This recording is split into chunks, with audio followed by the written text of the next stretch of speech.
Hi, இன்றைக்கி வீடியோவில் ஒரு பேசிக் ஸ்பாஞ்ச் கேக் ரெசிபி பற்றி பார்க்கலாம் வாங்க. எக்கோட ஒயிட் அண்ட் எல்லோ வந்து தனித்தனியாக செப்பரேட் பண்ணி எடுத்து வச்சுக்கணும். இப்போ ஒயிட்டை மட்டும் நம்ம பீட் பண்ணலாம். இந்த மாதிரி ஃபோமி கன்சிஸ்டன்சி வந்ததுக்கப்புறமா நம்ம சுகரை கொஞ்சம் கொஞ்சமாக ஆட் பண்ணி பீட் பண்ணணும்.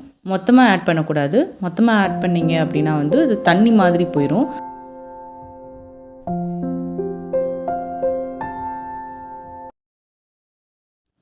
இந்த ஸ்டேஜில் இதில் வெனிலா எசன்ஸ் அண்ட் மில்க் எசன்ஸை நம்ம ஆட் பண்ணிக்கலாம். அகெயின் இதே மாதிரி பீட் பண்ணலாம்.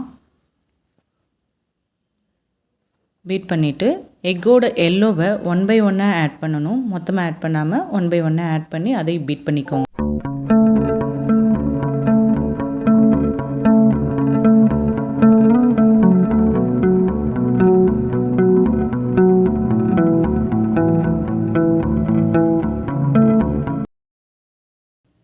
ஆயில் ஆட் பண்ணி அதையும் நம்ம பீட் பண்ணிக்கலாம்.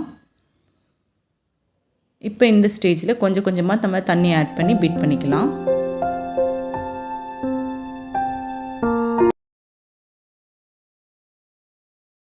இந்த ரிப்பன் கன்சிஸ்டன்சி வந்ததுக்கப்புறமா நம்ம பேட்டர் ரெடி ஆயிடுச்சு. இப்போ நம்ம இதில் வந்து ஃப்ளவர் மிக்ஸ் பண்ணிக்கலாம். இப்போ ஒரு வயர் விஸ்க் எடுத்துக்கோங்க. ஃப்ளவரை வந்து கொஞ்சம் கொஞ்சமாக ஆட் பண்ணி இந்த கட் அண்ட் ஃபோல்ட் மெத்தடில் நீங்கள் ரொட்டேட் பண்ணி ஃப்ளவரை வந்து மிக்ஸ் பண்ணணும்.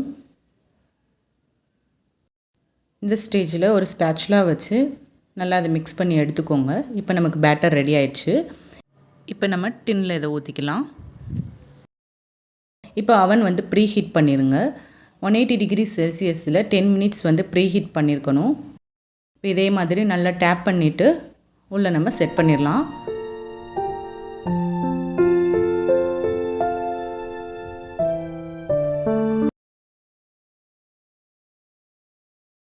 அதே மாதிரி 180 டிகிரி செல்சியஸில் 30 to 35 மினிட்ஸ் வந்து நம்ம பேக் பண்ணி எடுத்துக்கலாம்.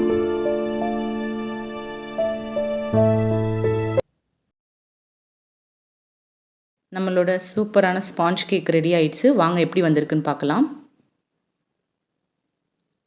நல்லா சாஃப்டாக வந்திருக்கு, ஃப்ளஃபியாக இருக்குது, ஹைட்டாகவும் வந்திருக்கு. நீங்களும் வீட்டில் இதை ட்ரை பண்ணி பாருங்கள். ட்ரை பண்ணி பார்த்துட்டு எப்படி இருந்துச்சுன்றதை சொல்லுங்கள். இந்த வீடியோ உங்களுக்கு யூஸ்ஃபுல்லாக இருந்துச்சுன்னா நம்ம சேனலை லைக் பண்ணுங்கள், ஷேர் பண்ணுங்கள், சப்ஸ்கிரைப் பண்ணுங்கள். அப்படியே அந்த பெல் ஐக்கானையும் ப்ரெஸ் பண்ணிக்கோங்க. சப்போர்ட் பண்ணுங்கள். தேங்க்யூ.